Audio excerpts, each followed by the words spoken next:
What the Falcons do, we rise up. Welcome to Rise of Reactions, show we talk all things Falcons, NFL, Georgia sports, and in general, sports news of the day. I'm your host, Dr. Lee Denning, Golden Hard Doc, and a lifelong sports fan, coming back to you guys with the Week 7 NFL picks for 2024. Went 13-1 last week. The Broncos screwed me up, and I think they're probably going to screw me up again this week.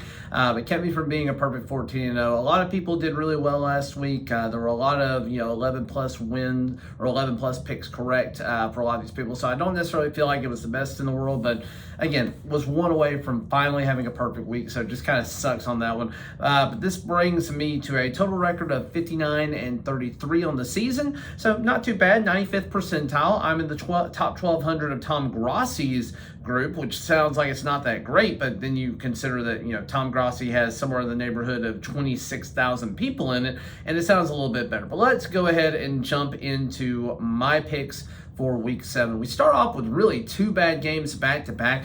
We have Thursday Night Football, and God, these two teams are bad. You have the Denver Broncos at the New Orleans Saints. Somebody's got to win. Denver Broncos coming off a really hard loss. Bad offense was showing good defense, but just couldn't pull it out in the end.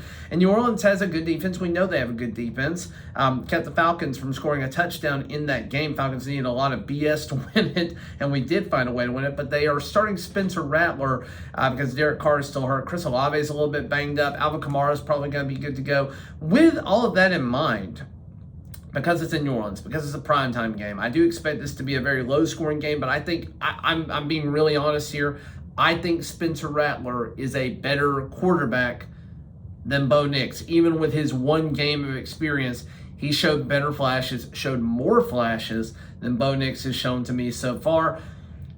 I initially had Denver picked here because I don't like the Saints, but with it being in New Orleans, being at one point in time I practiced in Mobile, and there's a large population of people that like the Saints down there, and I appreciate my old patient population, I'm going to begrudgingly pick the Saints and think that Sean Payton is not going to get his revenge game at home. Revenge game in New Orleans. So let's go to Sunday morning football. We have another London game. We have the New England Patriots against the Jacksonville Jaguars. And your name Tree is going to have a field day with this one in his Week 7 coverage, because it is, once again, a tank bowl. And again, Jacksonville Jaguars have more talent. Nobody's denying that. You had Drake May coming in last week, getting his first start, losing, but looking not terrible in the showing. Doesn't have any help on the offensive line, so they're really just hoping he doesn't get hurt, hoping he doesn't end up losing a season because he gets injured, because he gets pressured and then taken down. Jacksonville Jaguars, ultimately though, Trevor Lawrence, I still have faith in them. I think they're going to have a slight get-right game here. So yeah, give me the Jacksonville Jaguars here. I think talent wins out overall. Then we're going to go to Sunday afternoon football in one of two really, really good matchups for 1 o'clock football.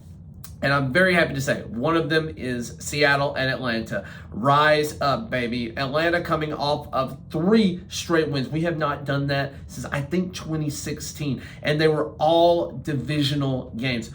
If you go back and look at our schedule, we probably, with just a little better play in our 2 losses, are at least 5-1 at this point. Our offense is clicking. Defense has got to find a way to get it together. Seattle is one of the better teams for pressuring quarterbacks. They didn't land a sack last week against Brock Purdy, but they did have a 50% pressure rate, which is insane. So we are going to be struggling against that. We're going to need really good pass protection.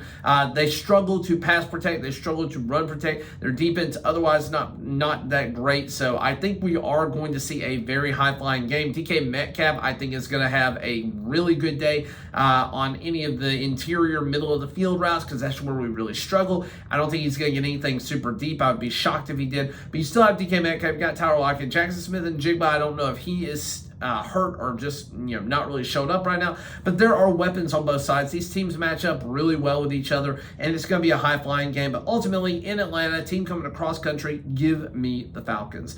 Then we're going to go to the Tennessee Titans at the Buffalo Bills. Yeah, Tennessee, the Mayo Man ain't it. It's simple as that. Mayo Man, not your friend. You got to get a new quarterback. I don't know who you're going to get at this point in the season. There's really no hope. You're going to have a top 10 pick at this point, the trajectory you're going. Calvin Ridley is frustrated. I have a hard time feeling too bad for him, given that he kind of gave up on the Falcons. I have a really hard time for that one. But anyways, Buffalo looking great. 99% of America's picking them, which means this is probably a trap game, but give me the Buffalo Bills. Then we go to the Cincinnati Bengals at the Cleveland Browns. Cleveland dealing away Amari Cooper this week to the Buffalo Bills that we just mentioned. The Bengals coming off of a win that they desperately needed, 2-4.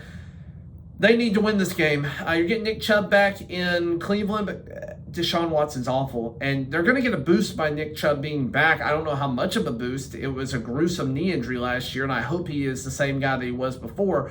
And that may propel them to victory, but ultimately, factory of sadness, I think it's going to continue to be a factory of sadness. Give me the Bengals here. Then we go to the Houston Texans at the Green Bay Packers. This is the other 1 o'clock game that I think is going to be incredible to watch.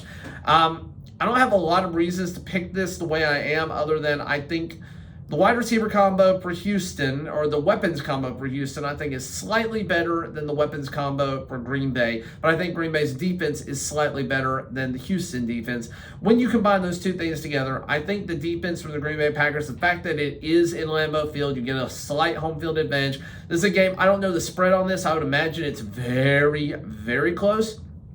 I'm ultimately going to go with Tom Grossi, a guy that I respect, that I like a lot. I'm going to go with his team purely because I like Tom Grossi, and I'm going to say go Pack go, beat the Houston Texans, beat the Houston Strouds in a very, very close, very competitive game. This is going to be a really good one. I think between the Falcons and this, you're going to have a hard time finding two better games on Sunday afternoon. Then you go to the Miami Dolphins and the Indianapolis Colts. Anthony Richardson's going to be coming back to start for the Colts. Joe Flacco held that down pretty well, and I think he might actually be the better quarterback right now, but you've got to see what you spent your 4th overall pick a year ago on in Anthony Richardson. You've got to see what chemistry he's got with everybody, and I understand them coming back to him. The Miami Dolphins are struggling. Tyler Huntley, I think, is going to be their quarterback. I have no clue. They need to be dealers at the trade deadline. This is going to be a lost season for the Dolphins. Tua's not going to be back yet. They're talking about Tua coming back. I don't think that's a good idea. Medically speaking, that is an awful, awful idea for this young man. I do not think that is medically advised. I don't think it's medically wise. But money speaks volumes, and he may end up coming back to try and lead this team on some sort of run late in the season. Dolphins probably, though, are not going to win this game. Give me the Indianapolis Colts. Overall better team in Indianapolis right now. Then we go to another really good 1 o'clock match. I said there were only going to be 2, but there's actually 3. You've got the Detroit Lions and Minnesota Vikings. And part of this is I thought that was a 4 o'clock game, but it is not. Detroit Lions coming off of an incredible victory against the Houston Texans. At a cost, though. You lost one of the best defensive players of the year to a lower body compound fracture injury of the tibia. I hate to see Aiden Hutchinson go down. Minnesota Vikings coming off a bye. They're 5-0. Nobody thought they would be 5-0. I didn't think they'd be 5-0 at this point. They probably are not going to have their tight end TJ Hawkinson back, which is kind of sad because you want to see him get to go up against his old team. But the narratives for this is whoever wins this one is controlling the NFC North. It's in Minnesota. I still think that the performance that we got from Sam Darnold in London, where he didn't look good, but the team still won because they were good around him, I think that is more what we can expect from Sam Darnold. And I think the Lions on offense and the Lions on defense are combined better. I think their talent matches up better. I think they are the better team. It's going to be close. Give me the Detroit Lions. Then we got the Philadelphia Eagles and the New York Giants. These are both fairly dysfunctional football teams at this point in time. The Eagles having a head coach calling out the fans, that never goes well, so we'll see what happens there. New York Giants just can't play competent football. Malik Neighbors may not be here for this week after suffering a concussion last week. You don't have a solid run game. I don't know what their plan is. I feel like they need a quarterback badly. They missed out this past year on getting one. They needed Neighbors as well, so I don't know. I feel like they're a team that doesn't really have a good direction right now. The Eagles at least have a chance to be competitive in their own division, so give me the Eagles in this one. Then we're going to go to a 4 o'clock matchup. We have the Raiders at the Rams. Rams may be getting Cooper Kupp back. The Raiders losing Devontae Adams. That drops your stock significantly to me. And unfortunately, I'm starting to think that may make my Falcons game in December, which I'm going to, supposed to be a Monday Night Football game in Las Vegas. Going to that game, that one may get flexed back to Sunday at some time, unfortunately, just for a better matchup. But you got the Raiders going to the Rams. I think the Rams are a better football team overall. They played in some close games, some close losses. Had one blowout loss to the Arizona Cardinals, but they are a tough, gritty football team. And it's at home. I'm ultimately going to pick the Rams over the Raiders. Then we have the Carolina Panthers at the Washington Commies. Washington Commies, they're still good. They lost to the Ravens, but they're still a good football team. Now, it's amazing what a new owner, a new coach, and just a good, solid quarterback can do for you. Those are the three big changes that have been made, and that's what's happened to them. They now have solid leadership at the places that matter. They are making good moves to try and get their team to be better. Terry McLaurin is having a renaissance year. He's had 4 touchdowns already this season, which is as many as he had last year altogether. So Terry McLaurin looking at it as a fantasy asset at least. Carolina, you're bad. I mean, Chuba Hubbard, good for you, man. You need to probably be traded to somebody else who needs a running back right now. But I mean, this team is bad. I don't know what else to say. They hung with the Falcons. You have a competent offense that really at times struggles, but competent. You got a defense that is just not good. You are so porous on your run defense, on your pass defense. Everything about it was bad against Atlanta. Should have given up 45 points. That was a weird fumble that that was given to you that allowed your offense to score. Very weird fumble. I don't know if I really call that, but that's kind of the dirty bird in me. But give me the Washington Commies here. Then we're going to go to another afternoon game, Kansas City Chiefs at the San Francisco 49ers. Now, Chiefs have found ways to win in all their games, but Patrick Mahomes doesn't look clean. He is coming off of a bye, so I think there's a slight edge to the Chiefs in that regard. But I just can't pick the Chiefs against the 49ers. I can't beat everybody. This is not going to be a 17-0 season for them. And I think that the 49ers are the team at home that can do this to them. If they've got a healthy kicker, if they've got enough, I think they've got enough weapons in Kittle, Deebo Samuel, Brandon Ayuk. I think there's enough weapons there. There's enough help where they can get right. Christian McCaffrey coming back at some point. Don't know when. But ultimately, it's early. 49ers, I do think, win this game in Santa Clara. Then we're going to go to whatever this amalgamation of a Sunday night football game is with the Jets at the Pittsburgh Steelers. I'm running out of things to say about these guys. Steelers may be playing Russell Wilson. We don't know. I think that's going to be a net negative for them if they do, but Russ seems to be healthy, and that's what's their plan to begin with. Arthur Smith going to Arthur Smith this one. Somehow the Jets getting Davante Adams. Somehow Davante is magically ready to step in and be amazing, or at least have all of the plays down and memorize, just a couple of days into his trade. Seems like there might have been some fishiness with that. I think a lot of us think there was some fishiness with that. Pat McAfee, when Aaron Rodgers did his Tuesday interview, he was, Davante Adams was already there in the building after getting traded basically within 12 hours of that, which seems crazy to me. It's a 4.5 to 5 hour flight, not counting any of the security and stuff you got to go through.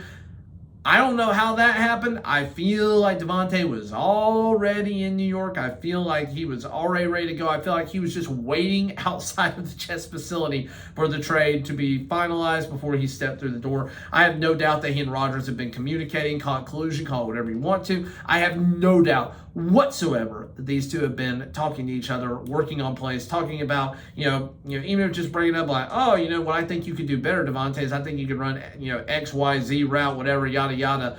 I think there's some collusion there. But anyways, he's a Jet now. Give me the Jets over the Steelers. I just think the Steelers bubble is going to pop at some point. I'm going to go ahead and say it's in this game. It's a must-win for the Jets if they have any hope of making the playoffs. So, yeah, give me the Jets. Then we have 2 Monday Night Football games. We have the Ravens at Buccaneers. This is going to be a very good game. I do think the Ravens ultimately win this one. It's going to be an offensive shootout. I wish the Ravens had tried to get Davante Adams. I think they would have been a better shot or a better spot for Cooper or Adams. They were never going to get Cooper from the Browns, so they need a little bit more help. The Tampa Bay Buccaneers, though, they are coming off of a huge victory against the Saints. I don't think they're going to put up that many points again. I think that they're going up against a significantly more quality team. Because I have more faith in the Ravens, I'm ultimately going to pick them over the Buccaneers. And then we have the Chargers at the Cardinals. This is the game that unless you're on the West Coast, you will not be watching. Chargers, ultimately, I think are a better team. They're 3-2. They did, they do have a couple of banged up wide receivers, but you have Justin Herbert, who right now is playing better football than Kyler Murray. I don't know what's wrong with the Cardinals. I just know that they don't look good right now. They looked great the first few weeks, and now they don't look good at all. I don't know what their problem is. I think it's coaching. Give me the Chargers here. That's all I got for you. Thank you for watching, liking, sharing, and subscribing. And as always, rise up.